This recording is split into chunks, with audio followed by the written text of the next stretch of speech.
Panorama group, जो सोचता है वो करता है। आपके अपने सपनों का आशियाना।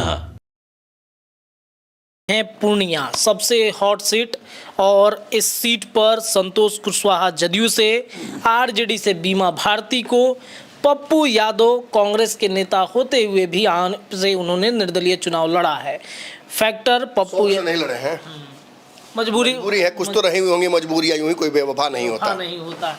तो देखते हैं पप्पू यादव का किस्मत चमकता या नहीं, ये चर्चा करेंगे। लेकिन सर से चर्चा कर लेते हैं कि पिछले बार का क्या समीकरण था। पिछली बार संतोष कुशवाहा ही थे जेडीयू से, और कांग्रेस से उदय सिंह थे। उदय सिंह वही हैं जो एनके सिंह के भाई हैं। और पिछली बार संतोष कुशवाहा जीते थे 2,63,461 वोट से। मतलब कहे जो ये एक तरह से जेडीयू की आसान जीत थी वहाँ पे। इस बार तो 3 कैंडिडेट हैं और 2 कैंडिडेट, मतलब एक तो पप्पू यादव वहाँ से काफ़ी बार लड़े हुए हैं, और बीमा भारती पहली बार विधायक से एमपी लड़ने गई है, और संतोष कुशवाहा वही रिपीट किए गए हैं जेडीयू के द्वारा। बाकी विशेष बाबा बताएंगे, क्योंकि वहाँ का जो कॉम्बिनेशन है वो यादव है, कुशवाहा है और गंगई है। इस पर विशेष बाबा बताएंगे जो वहाँ पर क्या इक्वेशन है, किस तरह का इक्वेशन है, क्योंकि यहाँ की सीट जो है काफ़ी चर्चित हो गई पप्पू यादव के कारण। पप्पू यादव, बीमा भारती और संतोष कुशवाहा, जातीय समीकरण क्या बैठा है बाबा यहाँ पर?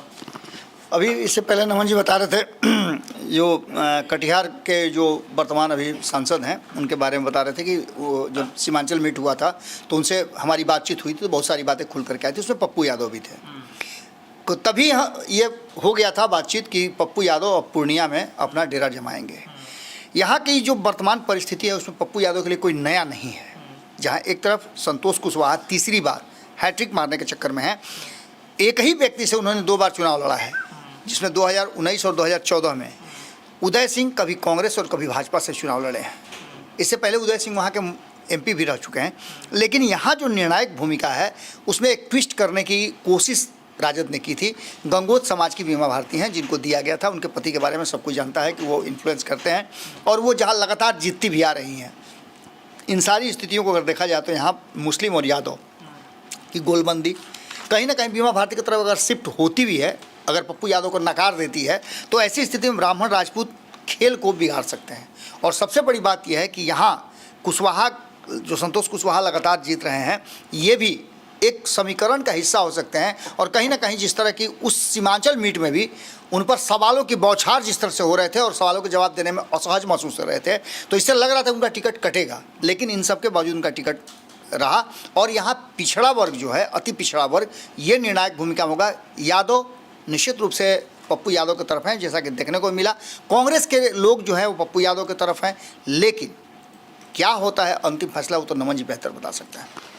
अंतिम समय में बीमा भारती आकर संतोष कुशवाहा की लाज बचा लेती है। 4 चरणों का सबसे हॉट सीट पूर्णिया शुरू के, कोई इसके आसपास में नहीं टिकता है। वो तो बाद में कारा कट आ गया, इस वजह से कुछ पूर्णिया का नाम कम लोग ले रहे थे। हाँ, फिर भी मैं कहूँगा कारा काट और पूर्णिया, यही 2 सीटें हैं पूरे बिहार में, इसकी चर्चा खूब हुई है देश भर में। और लोग बार बार पूछना चाह रहे हैं हमसे, तो कम से कम लगता है कि 2000 बार, कई बार तो एक ही आदमी 20-20 बार फोन, पप्पू यादव भी कई बार फ़ोन किए हैं। क्या होगा क्या नहीं होगा, कॉन्फिडेंस उनको पूरा है। पप्पू यादव को लगता है कि वो 2 लाख वोट से यहाँ से चुनाव जीत रहे हैं, 1.5 लाख कम से कम।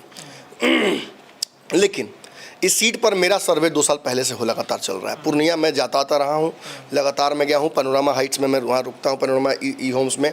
वहाँ संजीव मिश्रा भी पॉलिटिकल, चूँकि बड़े बिजनेसमैन हैं, उनका पॉलिटिकल भी वहाँ रहा इंटरेस्ट। किस तरफ रहे कभी उन्होंने बताया नहीं, लेकिन हर तरफ के लोग उनके पास आते हैं। सीमांचल मीट भी वहीं हुआ था। पप्पू यादव से बहुत सारे सवाल मैंने पूछे थे। उनका ओरिएंटेशन था महागठबंधन तरफ, लालू के पक्ष में बोलने लगे थे, नीतीश की बड़ाई कर रहे थे। एकाएक सब कुछ बदल गया, नीतीश कुमार इधर आ गए। पप्पू यादव को लाख कांग्रेस में ज्वाइन करने के बाद, लालू से शरणम कक्षा में जाने के बाद भी वही मिला जो बाकी यादवों को बिहार में मिलता है, तेजस्वी छोड़कर लालू यादव से। अब क्या मिलता है वो खुद तय कर लें, fill in the blanks. Pappu Yadav को जब मिला तो उसे गए खेत में बेचने, खेत से लेकर गए बेचने मार्केट में, लेकिन वो कोई खरीदार मिला नहीं। इज्जत कांग्रेसियों ने बचाई, वहाँ के कांग्रेसी चुप हो गए। आरजेडी वाले धीरे धीरे धीरे धीरे बीमा भारती से घसकते घसकते घसकते घसकते आ ही गए लाइन पर। आरजेडी का बहुत बड़ा वहाँ रहा नहीं है वोट शेयर, कभी नहीं रहा है। वो तो उनके पप्पू यादव के लोग कागज़ पे लेके घूम रहे थे, देखिए ना आरजेडी कभी लड़ा है, कभी जीता है, कभी कुछ किया है, कैसे फिर यहाँ से आरजेडी। बीमा भारती भी बहुत विपरीत परिस्थितियों में वहाँ पहुँची हैं। बीमा भारती से उनके जीवन का, राजनीतिक जीवन का सबसे बड़ा गलती कराया गया इस जगह से चुनाव लड़वा कर लोकसभा का, वो भी इस पार्टी से। जब मंच से ही तेजस्वी यादव ये कह देते हैं कि देखिए भले इनको वोट मत कीजिए बीमा भारती को, अब भाजपा को दे दीजिए, पप्पू यादव को मत दीजिएगा। अरे मेरे भाई, पढ़ाई लिखाई इसीलिए ज़रूरी है, ये रीजनिंग का सवाल था। अब भाई हम हंसने की बात नहीं है, मैं हंसने के लिए नहीं कह रहा हूँ, ये दुर्भाग्य है बिहार का कि इतना सिंपल रीजनिंग भी चुनाव के एक पहले चरण में समझ में नहीं आया। दूसरे चरण में कैसे जीत रहे हो 40 सीटें, कैसे बिहार में देश भर में सरकार बना रहे हो, सिंपल रीजनिंग समझ में नहीं आया। आप जिस दिन पूर्णिया के मंच पर दूसरे चरण में ये बात बोल दिए कि भले तीसरे मोर्चे के, भले मेरे प्रत्याशी को वोट मत दो, भाजपा को दे दो, तीसरे मोर्चे को किसी को मत दो, मतलब आप खुद चाहते हैं कि लोग भाजपा को वोट दें अगर फर्स्ट चॉइस आप नहीं है तो। कई जगहों पर आप फर्स्ट चॉइस नहीं है। कहाँ फर्स्ट चॉइस हैं आप, कहाँ फर्स्ट चॉइस है? 39 सीटें पिछली बार जीती गई थी। You are never the first choice, you are never the first choice, you will never be the first choice. आप फर्स्ट चॉइस कहीं नहीं थे, सिटिंग सांसद सब जगह से थे भैया। तो फिर आप क्या कहना चाह रहे थे कि तीसरा कोई मजबूत जीत भी रहा हो तो जिताना मत, पवन सिंह भी गए। तीसरा कोई जीतना चाहता हो तो उसको जीतने मत दो, यहाँ से हिना साहब भी गई। तीसरा कोई मजबूत कितना हो उसको वोट मत दो, चलो बच्चा कुचा कसर जहानाबाद में भी खत्म, गुलाब यादव भी खत्म, नवादा खत्म, सुपौल खत्म। मतलब क्या, मतलब केवल भाजपा को जिताओ, यही ना। अरे एनालिसिस करने पे तो यही समझ में आता है। अब भी आँख खोल के सुनिए, समझिए। खैर छोड़िए उस बात को, पूर्णिया की बात खत्म करता हूँ। बीमा देवी कहानी खत्म, वहीं पे, वहीं दुकान बंद। बची कुची लड़ाई थी। संतोष कुशवाहा जो कि मैंने सर्वे में किया था और मैंने कहा था 2 ही सीट बक्सर और वहाँ, मैंने कहा था कि नहीं जीतेगा एनडीए, कुछ भी हो जाए। संतोष कुशवाहा रेस में आ गए, बीमा देवी के कमजोर होने, भारतीय कमजोर होने की वजह से। संतोष कुशवाहा का हैट्रिक नहीं लगेगा, ये मैंने दावे के साथ कह रहा था। मैंने 5 लाख का शर्त लगा लिया था एक आदमी से, और फिर मुझे शर्त वापस लेना पड़ जाए बदली परिस्थितियों में, क्योंकि अगर पप्पू यादव यहाँ से नहीं जीतेंगे तो बीमा भारती नहीं है, संतोष कुशवाहा है। देखिए एक बात मैं सिंपल बोल दूँ, अब इससे ज़्यादा बोलने से लंबा हो जाएगा विश्लेषण। पप्पू यादव जीतते हैं तो 50,000 प्लस वोट से जीतेंगे। अगर यहाँ पप्पू यादव को अलावा कोई और जीतता है जिसमें संतोष कुशवाहा ही जीतेंगे, तो वो 10 से 15,000 20,000 वोट जाते आते इसी मार्जिन में रहेंगे। ज़्यादा चांस है कि पप्पू यादव जीत रहे हैं। मेरी तरफ से आकलन अगर लीजिएगा तो मैं पप्पू यादव की तरफ इसे लिख रहा हूँ। बाकी इन दोनों लोगों से पूछ लीजिए कि वो किस तरफ इसको देना चाहते हैं। क्या पप्पू यादव जीतेंगे पूर्णिया से, फाइनल है? नहीं, हमको लगता है जो जेडीयू अभी एज बनाए हुए है, बीमा भारती का जो वोट है वो चला गया है संतोष कुशवाहा को। अब पप्पू यादव का इंटैक्ट ठीक है, अपने यादव वोट के साथ रहे और अपने यादवों के वोट बैंक उनको मिला है। आरजेडी का वोट बैंक चला गया है पप्पू यादव के साथ, और एनडीए का जो वोट बैंक था वो संतोष कुशवाहा के साथ इंटैक्ट रहा है। अब वही देख रहे हैं। चलिए जल्दी से बताइए। हम अपने 40 सीटों का जो सर्वे बता रहे हैं, 40 सीटों का जो एग्जिट पोल बता रहे हैं, उस पोल में एक ये सीट है जो निश्चित रूप से कहीं ना कहीं 50-50 पर है, और यहाँ पप्पू यादव के जीतने के चांसेस ज़्यादा हैं। लेकिन परिस्थितियाँ क्या कहती हैं ये आगे देखना दिलचस्प होगा। चलिए आते हैं भागलपुर की सीट पर, जहाँ पर अजय मंडल बनाम अजीत शर्मा कांग्रेस के यहाँ पर विधायक, और ये अब चुनाव लोकसभा का लड़ रहे हैं अजय मंडल। और इस सीट पर भी कई तरह की चर्चाएं हो रही थी, लेकिन पिछली बार का क्या आंकड़ा रहा है सर? संक्षेप में हम बता देते हैं। पिछली बार अजय मंडल ही जेडीयू से थे और ये सीट पिछली बार आरजेडी के पास थी। शैलेश कुमार उस बुलो मंडल लड़े थे और वो लगभग हारे थे 2,77,630 वोट से। देखते से कहें जो ये अजय मंडल को ही जेडीयू ने उतारा है। गंगई समाज का वहाँ ज़्यादा वोट है। अजीत शर्मा एक नए एक्सपेरिमेंट हैं। अजीत शर्मा वहाँ के विधायक हैं भागलपुर टाउन के। कांग्रेस ने इसलिए उतारा जो शायद ब्राह्मण भूमिहार वोट उनको मिल जाए और मुस्लिम वोट, लेकिन मुस्लिम वोट वहाँ इनको मिलने नहीं गया क्योंकि मुस्लिम जेडीयू के साथ शिफ्ट हो गया है। चलिए बाबा से जान लेते हैं भागलपुर का क्या है जातीय समीकरण। देखिए, भागलपुर के जातीय समीकरण जैसे कि बताया कि वो यहाँ पर जो मंडल समाज है, गंगे जो है, उनका अच्छा खासा, यहाँ आपने देखा होगा कि बुलो मंडल वर्सेस अजय मंडल होते नजर आया है। 2014 में यहाँ से बुलो मंडल जीत करके आए थे, जब नरेंद्र मोदी का पूरा एकदम औरा चल रहा था। 2019 में वही चुनाव हार गए थे।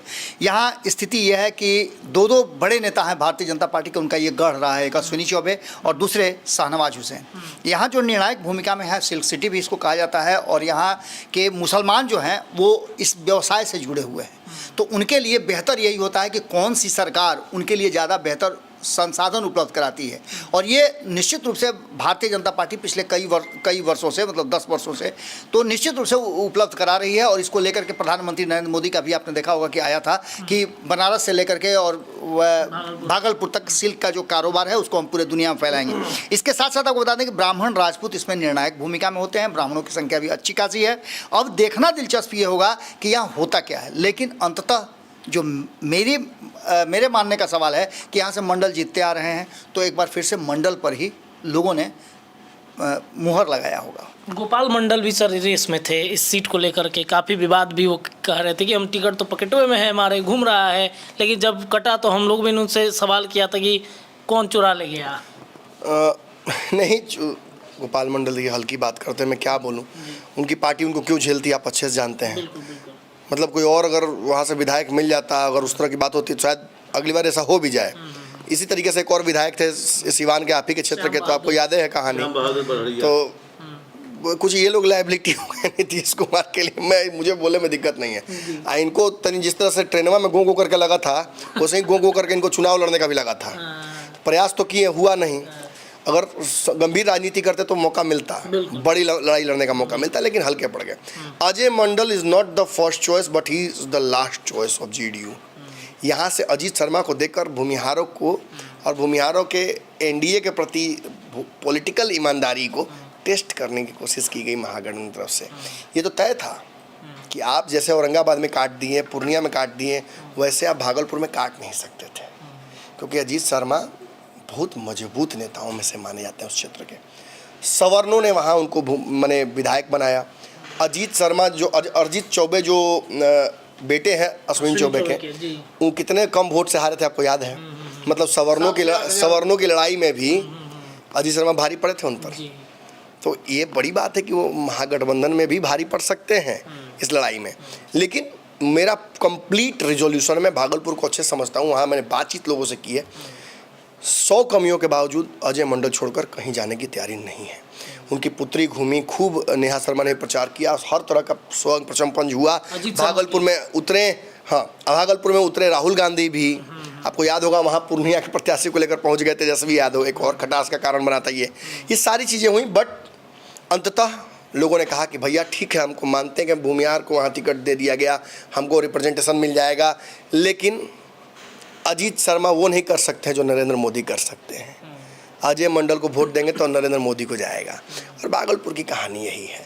वहाँ कांग्रेस का एक पुराना इतिहास रहा है कांग्रेस से नफरत करने का, तो वो भी मैं ज़्यादा इसमें एक्सप्लेन नहीं करूँगा। चलाक दर्शक जानते हैं कि क्या है, यही सर्च कीजिए कि हिस्ट्री क्या रहा है।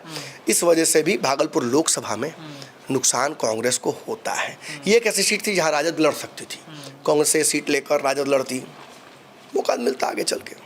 मतलब खाली स्थान को पूर्ति कर दिया गया कांग्रेस के टिकट दे करके। हाँ, मजबूत नेता है, कोई कमजोरी तो नहीं है, लेकिन ये आइडियल समय नहीं है। अभी लोग भूले नहीं हैं कांग्रेस का वो दंश का बाबा, अभी वो भूले नहीं हैं। और इस वजह से ये सीट बहुत आसान जीत जदयू को यहाँ पर मिल रही है। ये सीट लड़ाई में नहीं है, जैसा कि परफॉर्मेंस दिख करके दिखाया जा रहा है कि भागलपुर जीत रहा है अजीत शर्मा, ऐसी कोई बात नहीं है।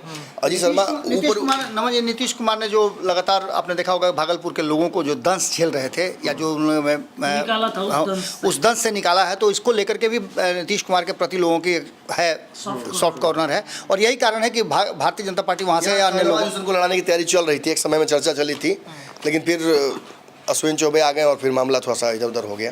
चलिए, तो मतलब ये सीट भी भागलपुर की सीट जदयू खाते में, एनडीए खाते में। चलिए, बांका की सीट है। मुझे लगता है कि बांका की सीट पर बहुत ज़्यादा चर्चा करने की जरूरत नहीं है, लेकिन फिर भी जान लेते हैं बांका की सीट पर क्या परिस्थिति है। पिछली बार भी जयप्रकाश नारायण यादव, जो जयप्रकाश यादव थे, 2,05,32 वोट से हारे थे। कैंडिडेट सेम है 19 और 24 के, गिरधारी यादव, जयप्रकाश यादव। बांका के बारे में कहा जा रहा था, जो गिरधारी यादव से लोग नाराज थे। और बाकी विशेष बाबा बताएंगे जो क्या स्थिति है वहाँ की। दो यादव यहाँ पे लड़ रहे हैं, ये सीट को लेकर के चर्चा, कैसे आप जातीय समीकरण को देखते हैं आप? देखिए, कभी दिग्विजय सिंह का ये सीट हुआ करता था। दिग्विजय सिंह यहाँ से काफ़ी माने कहा जाए तो बड़े नेता माने जाते थे। उनकी पत्नी भी निर्दलीय यहाँ से चुनाव लड़ी थी, पुतुल कुमारी, जिनको टिकट मिलना चाहिए था लेकिन नहीं मिल पाया था। यहाँ जो मेन लड़ाई है वो यादवों के बीच तो है ही, लेकिन राजपूत और सवर्ण यहाँ निर्णायक भूमिका में रहते हैं। इसके साथ साथ ईबीसी जो है वो पचपवनिया जिसको कहते हैं, पचपवनिया जिसके तरफ शिफ्ट किए वो जीतता है। अब देखना दिलचस्प होगा कि गिरधारी यादव के प्रति जो लोगों की नाराज़गी थी उसको कितना ज़्यादा कैश कर पाए हैं जयप्रकाश यादव। हालांकि लड़ाई यहाँ कड़ी जरूर है, उनके भाई विजय यादव लगातार वहाँ मेहनत कर रहे हैं, लेकिन आप समझ ही सकते हैं कि परिस्थितियाँ क्या होती है। यहाँ लोग सीधे नीचे नहीं देख रहे हैं, सीधे ऊपर नरेंद्र मोदी को देख रहे हैं, तो वो एक बड़ा फैक्टर है। क्या होगा सर, गिरधारी यादव जीत रहे हैं यहाँ से? बांका सीट जो है ना, उसमें शुरू से मैं बोलता आया हूँ कि यहाँ से आरजेडी जीतेगी। उसका कारण था प्री सर्वे में बांका बहुत कमज़ोर सीट थी, और बाबा भी ये मानेंगे, भैया भी बात मानेंगे कि अगर यहाँ से गिरधारी जीतते हैं तो अंतर 10,000 के भी नीचे हो जाएगा। बहुत मुश्किल है ये सीट। 2014 में भी लगभग यही हुआ था। 2014 में पुतुल देवी को मात्र 10,000 वोटों से हराया था जयप्रकाश यादव ने, और इस बार भी परिस्थितियां लगभग उसी के समानांतर। इस बार प्रत्याशी ने थोड़ा मजबूत दे दिया गया है। यहाँ से जो प्रकाश को टिकट दिया गया है ये मजबूत प्रत्याशी है। ये सुरेंद्र यादव जैसे जहानाबाद में आप लेके आ रहे हो उसी तरीके के प्रत्याशी हैं। और फिर भी इस आधार पर देखिए, मैं एक बात जरूर कहूँगा कि बांका मेरे हिसाब से जाजद का खाता खुल रहा है। मैं मान के चल रहा हूँ कि बांका, शुरू से मैं कह रहा हूँ और आज भी चूंकि बाबा अपना कहेंगे, लेकिन मैं तो मानता हूँ कि आरजेडी का खाता बांका में खुल गया। ये सीट आरजेडी जीत रही है मेरे हिसाब से। मैं चाहूँगा कि हम सभी अपना अपना आकलन लिख लें ताकि अंततः वीडियो के अंत में मैंने कितनी सीटें किसको जिताई हैं, मेरे हिसाब से आप कितना बोले हैं वो देख लें, क्योंकि हम लोग का मत भिन्नता हो रहा है अलग अलग सीटों पर। बाबा जैसे जदयू को लग रहा है बाबा को हिसाब से जीतेंगे, मुझे लगता है कि ये सीट आरजेडी के खाते में है। मेरी तरफ से कंफर्म। एक खाता खुल गया आरजेडी का। जो सोचता है वो करता है। अगर ये वीडियो पसंद आई और वह बिहार के राजनीति और बिहारियत से सरोकार रखेनी तो सब्सक्राइब बटन दबा के चैनल के सब्सक्राइब कर ली। ओजे एगो घंटी बा, ओकरा बटन दबा देला से कुल सटीक और मारक खबर रुआ मुफ्त में मिल जाई। अगर रुआ पत्रकारिता के हमनी के नया प्रयोग में सहयोग कर चाहतानी तो ज्वाइन बटन दबा दी। पेटीएम नंबर नोट कर ली 9386816700। धन्यवाद।